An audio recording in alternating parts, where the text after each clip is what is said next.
Assalamualaikum warahmatullahi wabarakatuh. Perkenalkan, nama saya Rahmi Rahmadani dengan NIM 18060013. Di sini saya perwakilan dari kelompok 1 mata kuliah Perekonomian Indonesia. Di sini kami akan membahas tentang uang dan pembiayaan. Di dalam uang dan pembiayaan ini terdapat 4 poin. Yang pertama yaitu sekilas dan kebijakan kondisi moneter. Ada yang kedua, inflasi dan uang beredar. Ketiga, reformasi kebijakan moneter dekade tahun 1980-an. Yang keempat, ada kebijakan moneter Indonesia pra dan pasca krisisnya. Tetapi di sini saya akan membahas tentang poin pertama dan poin kedua saja. Baiklah, saya akan membahas bagaimana sekilas kebijakan dan kondisi moneter tersebut. Sebelumnya kita harus tahu apa itu kebijakan moneter. Kebijakan moneter adalah suatu proses mengatur persediaan uang sebuah negara untuk mencapai tujuan tertentu seperti menahan inflasi dan mencapai pekerja penuh atau lebih sejahtera. Di sini terdapat ada Orde Lama dan Orde Baru. Kita harus tahu perbedaan antara Orde Lama dan Orde Baru ini seperti apa, terlihat dalam masalah perkembangan moneter dan keuangan. Pada masa Orde Lama ini dipimpin oleh Presiden Soekarno, yang dimana kebijakan ekonomi yang dijalankannya lebih ke arah sosialis ataupun komunis. Yang pada masa ini juga pemerintahan ini lebih memfokuskan pada pembangunan infrastruktur dan politik berdirinya sendiri. Dan di sini tingkat inflasi pun sangat tinggi yang disebabkan Indonesia masih menjadi negara baru dan butuh penyesuaian di mana-mana. Orde Lama ini mengalami dua pergantian sistem pemerintahan dan konstitusi. Di sini pun dalam Orde Lama ini sumber daya manusianya pun sangat terbatas. Dikarenakan apa? Dikarenakan pendidikan di masa ini belum merata. Orde Lama berlangsung pada tahun sekitar 1945 sampai 1965. Di sini pemerintahan Soeharto dengan mengejutkan bisa mengatasi masalah inflasi dengan cepat dan efektif. Hal ini merupakan prestasi penting dari pemerintah sejak tahun 1966, yaitu komitmen untuk mengendalikan inflasi.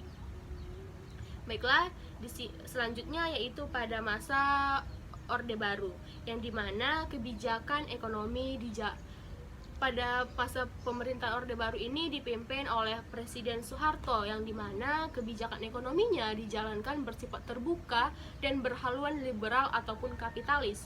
Pada masa ini pemerintahan lebih memfokuskan pada perekonomian negara, dan tingkat inflasinya pun menurun. Bangsa asing pun mulai melakukan investasi ke Indonesia, dan kualitas sumber daya Indonesia pun menjadi lebih baik karena pendidikannya telah mulai merata. Pada masa Orde Baru, setiap terjadinya lonjakan inflasi diikuti dengan tindakan intensif korektif. Orde Baru berlangsung pada tahun 1965 sampai 1998.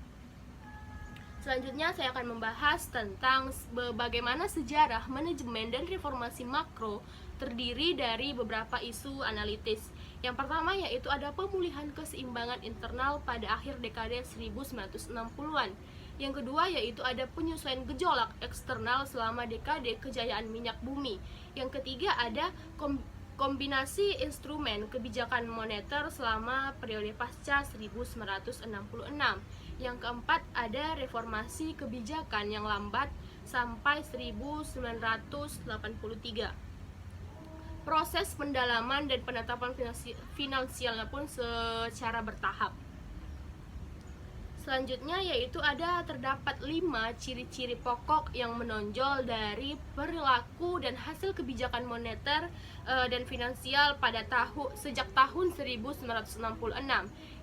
Ciri-ciri yang pertama yaitu adanya neraca modal yang terbuka sejak tahun 1970 sebagai konsekuensi gejolak eksternal seperti fluktuasi harga minyak bumi yang memberikan pengaruh terhadap perekonomian domestik. Yang kedua yaitu ada nilai tukar mata uang tetap selama suatu periode yang panjang. Ciri-ciri yang ketiga ada prinsip anggaran belanja berimbang. Dan yang keempat yaitu ada di dalam perilaku kebijakan moneter dan fiskal terdapat ketegangan dan tarik-menarik, seperti yang pertama yaitu antara regulasi dan pengendalian langsung merupakan ciri perekonomian tahun 1970-an. Intervensi tidak langsung melalui mekanisme pasar terjadi pada dekade tahun 1980-an. Yang kedua yaitu sejauh mana tujuan sosial dan pemerataan dapat dicapai bersama tujuan makroekonomi dalam mencapai keseimbangan internal, khususnya pengendalian dan inflasi. Yang kelima, ciri-ciri terakhir yaitu transformasi institusi moneter dan finansial terjadi dengan sangat dramatis. Selanjutnya yaitu kita akan membahas tentang inflasi dan uang beredar.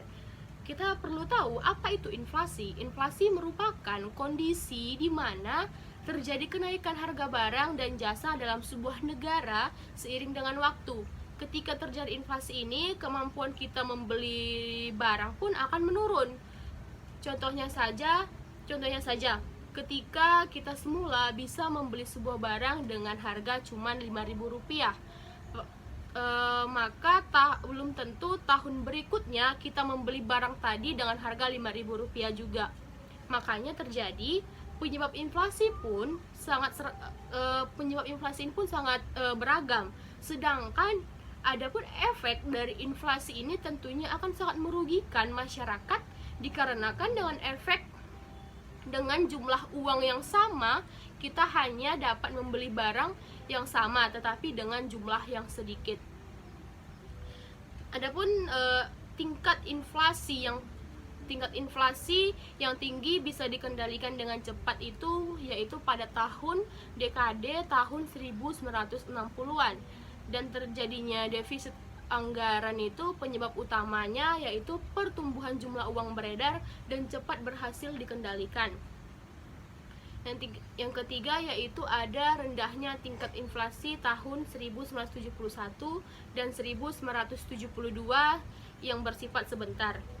Pada tahun 1972 ini jumlah uang beredar real jauh lebih tinggi daripada tingkat pertumbuhan GDP.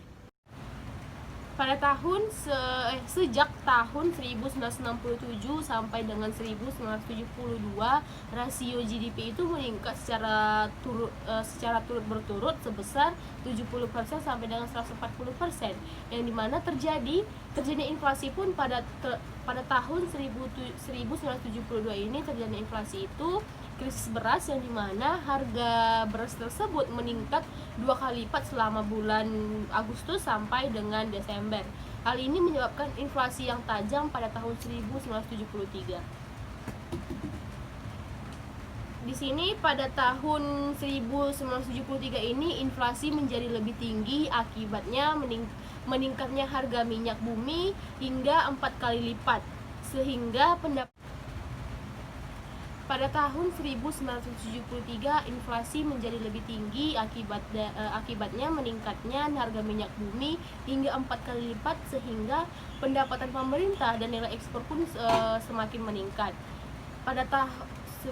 Setahun berikutnya yaitu pada tahun 1974 inflasi meningkat hingga 41%. Hal ini akan mengancam reputasi pemerintah dalam manajemen ekonomi, yang dimana pemerintah mendapat tekanan yang besar agar uang yang berlimpah ini dibelanjakan di dalam negeri.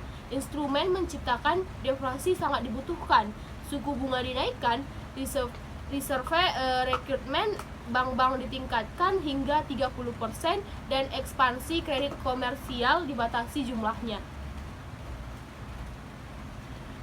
Di sini pada tahun 1969 pemerintah mencanangkan program kredit jangka menengah dan panjang yang dikenal kredit investasi biasa atau KIB. KIB ini dibatasi hanya untuk peminjaman pribumi saja. Program tambahan dari kredit ini adalah KIK atau KMKP. Peningkatan inflasi yang cepat Pada tahun 1973 inflasi menjadi lebih tinggi akibatnya meningkatnya harga minyak bumi hingga 4 kali lipat, sehingga pendapatan pemerintah dan nilai ekspor pun semakin meningkat. Pada setahun berikutnya, yaitu pada tahun 1974, inflasi meningkat hingga 41%. Hal ini akan mengancam reputasi pemerintah dalam manajemen ekonomi, yang dimana pemerintah mendapat tekanan yang besar agar uang yang berlimpah ini dibelanjakan di dalam negeri. Instrumen menciptakan deflasi sangat dibutuhkan. Suku bunga dinaikkan, reserve rekrutmen bank-bank ditingkatkan hingga 30%, dan ekspansi kredit komersial dibatasi jumlahnya. Di sini pada tahun 1969 pemerintah mencanangkan program kredit jangka menengah dan panjang yang dikenal kredit investasi biasa atau KIB. KIB ini dibatasi hanya untuk peminjaman pribumi saja. Program tambahan dari kredit ini adalah KIK atau KMKP. Peningkatan inflasi yang cepat terjadi. Bukan aku ya, si Nathan. Dengan dek. Oh, Dia memang mau melempar mudah.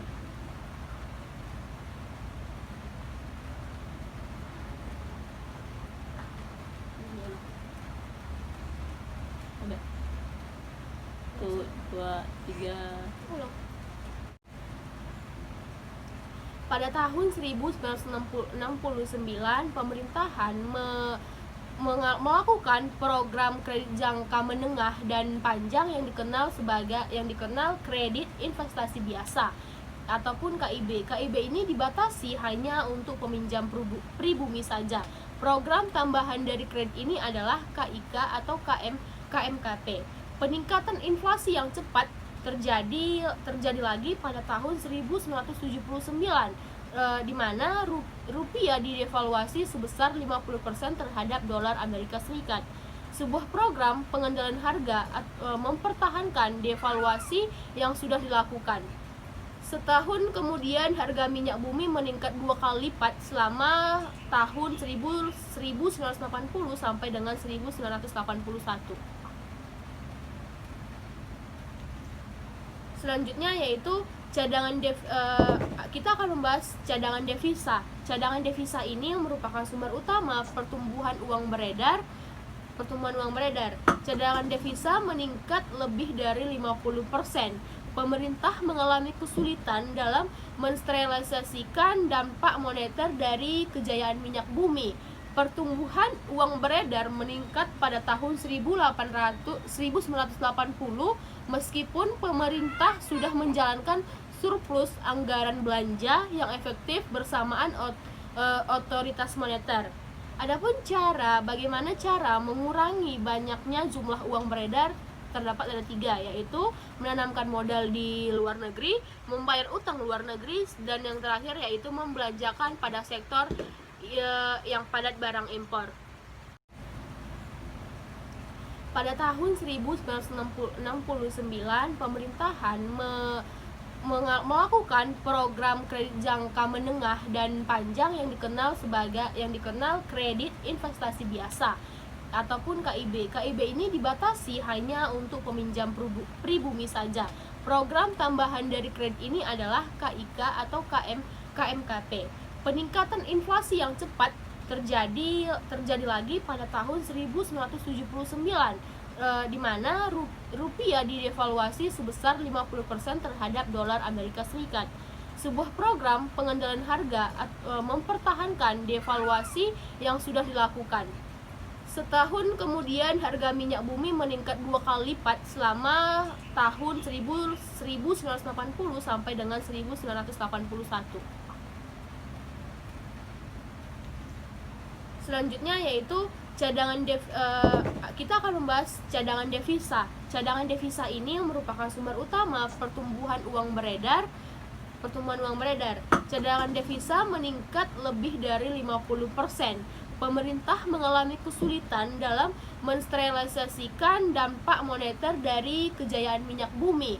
Pertumbuhan uang beredar meningkat pada tahun 1980 meskipun pemerintah sudah menjalankan surplus anggaran belanja yang efektif bersamaan otoritas moneter. Adapun bagaimana cara mengurangi banyaknya jumlah uang beredar terdapat ada 3, yaitu menanamkan modal di luar negeri, membayar utang luar negeri, dan yang terakhir yaitu membelanjakan pada sektor yang padat barang impor. Baiklah, hanya segitulah yang bisa saya sampaikan. Jika ada kekurangan kata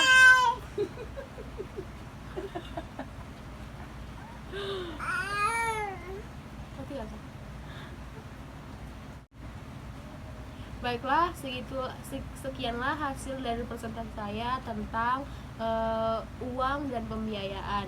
Kalau ada kata yang salah mohon dimaafkan. Wabillahi taufiq wal hidayah. Assalamualaikum warahmatullahi wabarakatuh.